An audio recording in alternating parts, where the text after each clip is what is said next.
Hey everyone, Will Irish here, and in this video, I'm going to walk you through exactly how you can publish a dark post or an unpublished post, and in doing so, I'm going to reveal one of the cool changes that Facebook just came out with that could really increase your click-through ratio and certainly any sales to any offers you might be running. So I'll try to make this as quick as possible, but I know it's in Power Editor, so I want to be thorough in how I explain things. So let's start with what is a dark post, just so we're all on the same playing field. A dark post is basically attached to your fan page, but it's not visible to your fan page, thus the word dark. It's also synonymous with an unpublished post. That's what Facebook calls it, an unpublished post. So a lot of people say, Will, why would you ever want to promote or why would you want to create a dark post, something that's unpublished?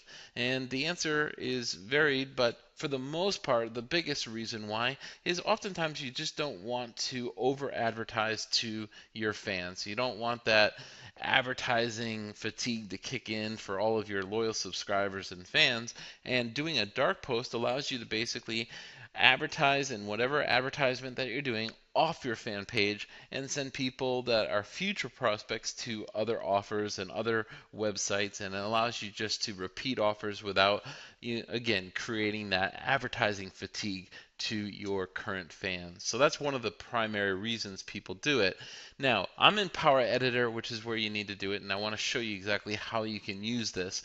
But again, there's something I'm going to reveal in this video that is probably going to change the way you do posts from now on, because I'm going to suggest anytime you do a link share, where you're posting a link, even if you're not necessarily promoting it right away, if you're posting some sort of a post that has a link going somewhere, I want to show you why I think you'll probably end up going into Power Editor and creating that little bit of trouble to do just that.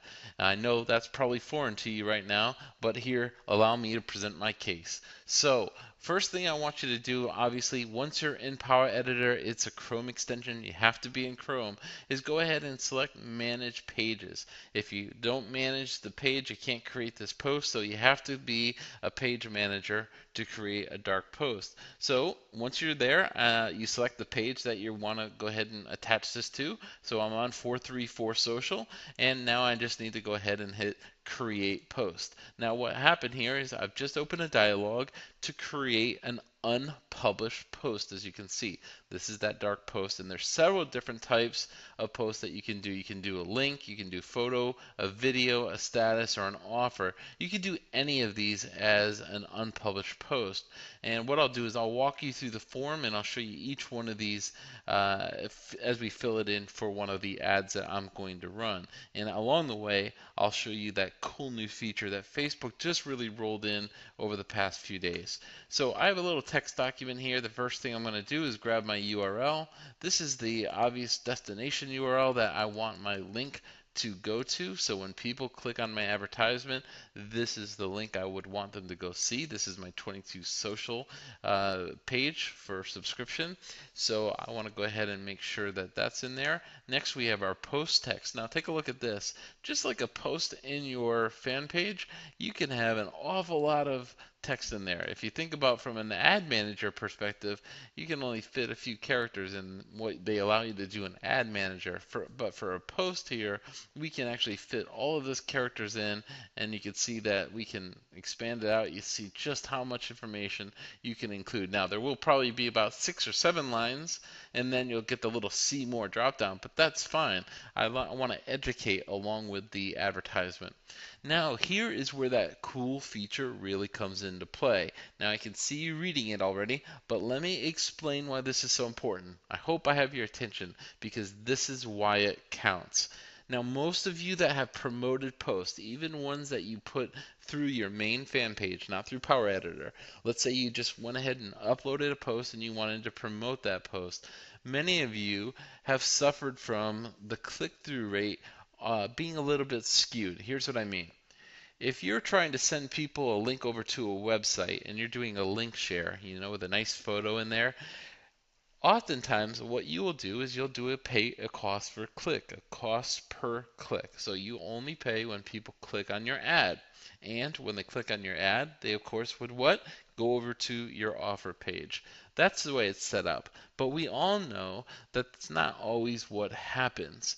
What happens generally is if you think about a promoted post, there's a couple areas people could click on. First of all, you have the text itself. In this text here, you might include a link in there, but it might be at the lower end of it. Who knows? But the point is, in the text area, they might click on it.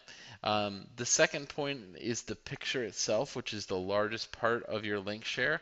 In the picture, that's great. If they click on your picture, they're going to go over to your offer. And then there's a little hyperlink as well in there, a small one, but if they click on it, again, they're going to go over to your offer as well. But there's also other options on the page which scream for people to click on, and those are what? The like, the share, and the comment right at the very bottom of the post. So if you've ever promoted a post, you'll always see the like, comment, and share buttons, just like we're all used to on Facebook. Now, why is that a big deal? Well, when you're doing a cost per click, it's a big deal because you pay for every time someone clicks on your ad, not just when they click on the right area to go to your advertisement. But if somebody clicks on the like button, they're not going to your destination URL. They might just like the picture that you posted. They might just like the text or agree with what you wrote in your advertisement. So when you talk about cost per click, they could click on somebody viewing your ad, they could click on the share button, they could click on the comment button, they could click on the like button, but they don't necessarily go or ever see your advertisement. The other thing is they could click on the header or your logo area of your fan page. If they click on that, they're going to go to your fan page. So again, they may not see your offer. The only two ways they will see your offer on a link share post, on a promoted post, is if they click on the picture itself or they click on the hyperlink section. That's it. Those are the only ways they're going to go over and see your offer. Now, they're likely ways, but they're not foolproof. And the reason for that is there's no obvious winner to a user when they're reading your advertisement. Meaning, Facebook really frowns upon you putting fake buttons in there. So if you have a button that says click me, but it's not really a button, Facebook's probably going to deny you and say, hey, that's deceptive practice. You don't want your button in there. Your ad's been, declined. If you tried to put a video kind of play button, that's a common one out there. Again, Facebook looks at that as a deceptive ad practice and they won't approve your advertisement. So there was no real clear winner for your mouse to land on until now. As you can see, when you go in through the dark post or this unpublished page area, you now have a CTA, a call to action button. And there are 5 different options here that you can select from. Download, book now, sign up, learn more, shop now. So if you want to add a button, this is great news for you. This will really help to make sure that when you advertise, when you're paying for a click, that people are now drawn to a certain button to click on. And what makes it even better is you have that real congruency, right? You have that congruency from the look and feel of the ad to the look and feel of a Facebook button. It's not some wannabe graphic designer with a whole bunch of red buttons yelling all over, click here. It looks really professional. So I'll show you exactly what that will look like. And I'll also show you why this matters even if you're not running an advertisement. So right now, let me go ahead and select Learn More. Since I'm sending people to the 22 Social app, let me go ahead and select that. We're going to go back over to my advertisement. Okay, and so now what I need is the link headline. And then the link headline, we're just going to grab this right here, and we're going to grab that and put it right in the link headline area. Again, what's really cool about that is you don't necessarily need it to be the HTTP colon and make it look like a real link. It'll go ahead and make that bold and nice and kind of bold and beautiful, if you will, to make this a nice link so it kind of stands out a little bit more, and it allows you to be descriptive as well. And the display link, what I just put in right underneath that, is a little bit more of an opportunity for you to sell on exactly why they should click on that. And the final thing here is just the description itself. And if you've ever seen a YouTube video shared on Facebook, over to the right hand side, you see the little gray text. There's this description there. That's kind of what this is. It's a little description next to the video or next to the photo in this case. And again, I would tend to keep this short, even though you could expand this out and write a lot of things. It's probably going to get cut off, especially if you were to use one of those right-hand side ads. I would recommend that you keep it as short as possible. Okay, so the only thing left to do in this case is to upload an image. So let me go ahead and grab one of my images, and we'll just go ahead and upload this right onto the server. We'll go with this image here. So now I've got that captured on there. And then the final thing here is this last radio button, right? It says this post will only be used as an ad. That's what it's defaulted to. But then you have another option. This post will be published on the page. Now that's interesting. This post will be published on the page because you can do that with an unpublished post or a dark post. You can also make it visible and then let people on your page see it as well. So I'll talk to you about that in just a moment. So go ahead and hit create post. So now it's creating that post for me, and it'll keep it right here. Now when I go ahead and highlight it, we'll actually take a look at it. You can see it's got the little half moon, so that lets you know it's a dark post, it's not published.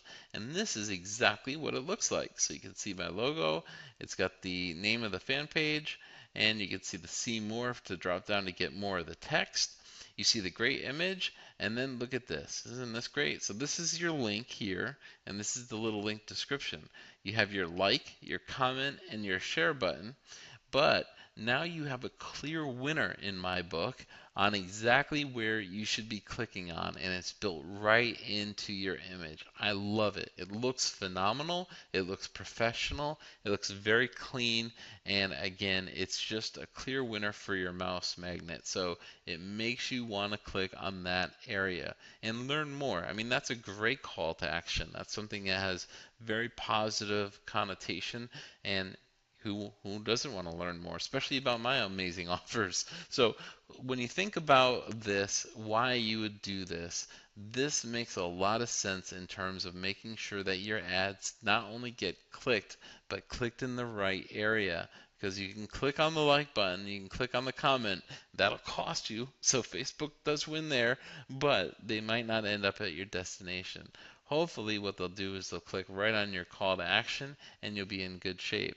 Now, so you've created this dark post. Now, in order to create this into an unpublished post ad, you would hit create ad. If I did that, it would open up this into the normal Power Editor ad filter so you can choose your demographics. But I also talked to you at the very beginning of this video that I think you'll want to be coming into Power Editor for these few seconds of action to do all of your posts, and here's why.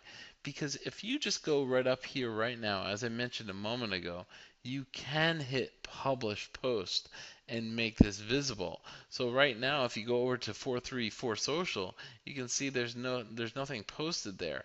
But if I go ahead and I click publish post right now, look what happens. I can publish it immediately, and when I do that, one very important thing to remember about Power Editor, Power Editor at the beginning of everything, it's good to download all the changes. At the end, you want to upload changes. So one way to think about Power Editor is kind of like an offline maintenance zone, okay? So think of it kind of like FileZilla if you're familiar with hosting. If you're not, just think of it as a work zone where you can work on things, and when you're done, you want to re-upload them and put it back. Kind of like taking a painting off of its hook and downloading it down to your level and dusting it off, and then going ahead and uploading it back onto the wall so it's there on display. It's the best way I could do to give you some sort of a metaphor for why you're downloading and uploading. You're just making sure that Facebook has the latest changes and updates to everything because, again, Power Editor is actually a Chrome plugin, so that's why you have to be in Chrome. So when I go ahead and click Upload Changes, what happens? the post goes live on the wall, and sure enough, when you go back to 434 social and we hit reload here, you will see this now published on my wall. But what's really cool about this, and I'll say it one more time, is you now have captured that call to action button on there. So some people might not see the great deal on this. Those of you that have been marketing a long time will know how cool of a hack that really is, because that does drive performance when you have a call to action button. But in particular, one that you have done within Facebook, and Facebook's actually created that button for you. How much better is that? So now there's a clear winner. They know exactly what to do with this. So now as you promote this post further, you can promote it, now or whenever you desire. You can go ahead and promote it, and it will have that captured in there. If you started right from the page and you uploaded a post of your own, if you go back to another post, for example, if you take this post here, we would have just shared the ad, and that's it. It would have been done. There would have been no call to action. So the only way people would have read this advertisement, it wasn't an advertisement, it was a story about Google, but if you click on this or you click on this, you'll go over to the page. But if you click on any of the text, again, you're not going anywhere. If I click on like, you're not going anywhere. So as this gets a little bit more viral and you're paying for performance and you're paying per click, you want to make sure that that click is on your call to action button, because that's where you're sending people to your offer. So I hope that makes sense to you. I hope that encourages you to want to at least go into Power Editor and give it a shot. It's not hard. You can actually play, pause, and implement exactly what I did. I showed you exactly what to do. There's no hidden agenda there. Just find your way through it. Get familiar with at minimum this unpublished post category, and get familiar with what it would look like to get your own call to action captured on your page post so that you can promote and have that included in there. So hope you found this helpful. I hope this wasn't too wordy, and I hope I spoke slow enough. But if I didn't, hey, rewind and start from the beginning. Talk to you soon. Have a great day.